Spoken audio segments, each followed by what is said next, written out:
സ്വന്തമായി ഒരു വാഹനം പോലുമില്ലാത്ത നീയോ ദൈവദൂതൻ.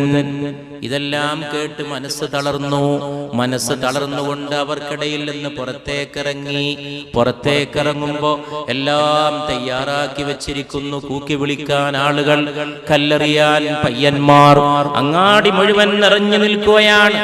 കരളിൽ കൊള്ളുന്ന മറുപടി കേട്ട് പുറത്തേക്കിറങ്ങി ദൈവദൂതൻ പരിശുദ്ധ റസൂൽ സല്ലല്ലാഹു അലൈഹി വസല്ലം പുറത്തേക്ക് വരുമ്പോ ഉടനെ തുടങ്ങി കൂക്കുവിളി.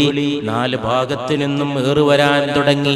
അങ്ങാടിയിൽ നിന്ന് അങ്ങാടിയിലേക്ക് അവിടുന്ന് ഓടി, തെരുവിൽ നിന്ന് തെരുവിലേക്ക് ഓടി.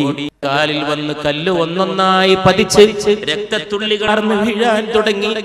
സെയ്ദ് റളിയല്ലാഹു അൻഹു തോളിലേറ്റി.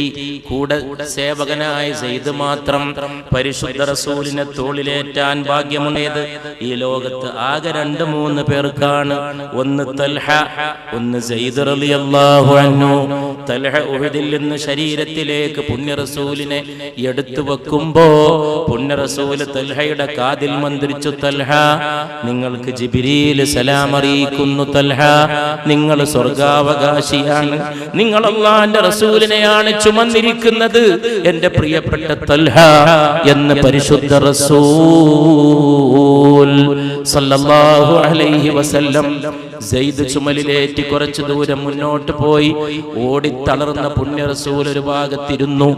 ഉത്ബത്ത് നോക്കി നിൽക്കുകയാണ്. അബുൽ ഖാസിമിനാണോ ഈ ഗതി വന്നിട്ടുള്ളത്?